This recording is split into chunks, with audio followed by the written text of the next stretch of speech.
If I had known I was impersonating so much today, I would have dressed. Sorry. This is making me nervous. I'm taking it off.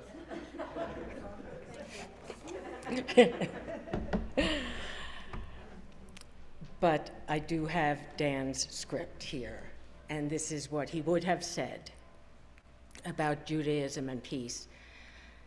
Judaism and peace have an ambivalent relationship. While there's a strong commitment to peace in Jewish scripture, reality often tells a different story. I'll comment on this disparity and present a view that I believe is more consistent with Unitarian Universalism. In my Jewish upbringing, I learned that peace and justice are core values. Jews greet each other by saying shalom, Hebrew for peace. Shalom also conveys the idea of contentment, well-being, and prosperity. Peace between a person and God, as well as among groups and individuals, are considered a high value. And tikkun olam, healing a broken world, is central. Most Jews look forward to a time of peace and harmony between all people. This popular passage from the book of Isaiah suggests that as the time of the Messiah approaches, violent conflicts must come to an end. It shall come to pass in the latter days, people shall beat their swords into plowshares and their spears into pruning hooks.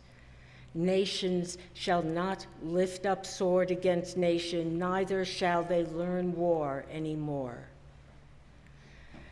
Thus, in Judaism, peace is not just the absence of war, it's an ideal state of affairs. In this sense, peace is something that will not be fully achieved until the Messianic era, one of global peace and harmony, free of strife and hardship. The theme of the Messiah ushering in an era of peace is encapsulated in another famous passage from Isaiah. The wolf will lie with the lamb, the leopard will lie down with the goat, the calf and the lion and the yearling together, and a little child will lead them. The cow will feed with the bear, their young will lie down together, and the lion will eat straw like an ox. The infant will play near the hole of the cobra, and the young child put his hand into the viper's nest. They will neither harm nor destroy on all my holy mountain, for the earth will be full of the knowledge of the Lord as the waters cover the sea. The Talmud explains, the entire Torah is for the sake of the ways of shalom. The medieval Jewish philosopher Maimonides comments, great is peace, as the whole Torah was given in order to promote peace in the world. As it is stated, her ways are pleasant ways, and all her paths are peace. Now, how does this jibe with the current reality? Let me start with my own Jewish family. My father and uncle escaped Czechoslovakia the day before Hitler invaded. Their parents and sister were soon deported and murdered at Auschwitz. My mother was born in the US to immigrant parents who had escaped violent anti-Semitism in Tsarist Russia. My parents met in Palestine in the late 1940s, my mother a volunteer and my father a refugee.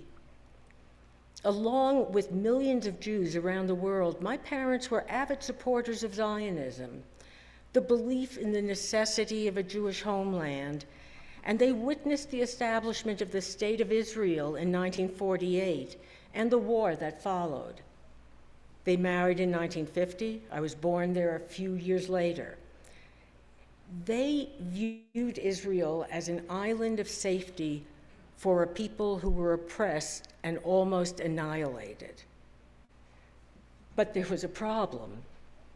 Palestine was not an empty land. The Israeli War of Independence of 1948, which is called the Nakba in Arabic, meaning catastrophe, resulted in the violent displacement of over 700,000 Palestinians. Violence between Israelis and Palestinians, which continues to this day, is often falsely presented as a conflict between two equal sides with claims to one piece of land. But in reality, it's a conflict over territory between a nation state with one of the world's most powerful and well-funded militaries and an indigenous population of Palestinians that has been occupied, displaced, and exiled for decades. Now, to be clear, I don't believe the government of Israel or the philosophy of Zionism represent the views of all Jews. As a youth, I followed my parents' commitment to Israel, but after the 1967 war, I broke with their Zionist beliefs.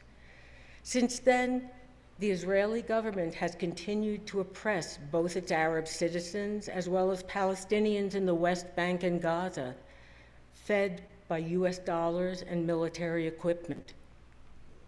Israel is now armed with nuclear weapons. All this conflicts with the goals of peace in the scriptures. So what would a UU response be? One organization that expresses positions consistent with UU principles is called Jewish Voice for Peace. This group opposes anti-Jewish, anti-Muslim, and anti-Arab bigotry and oppression.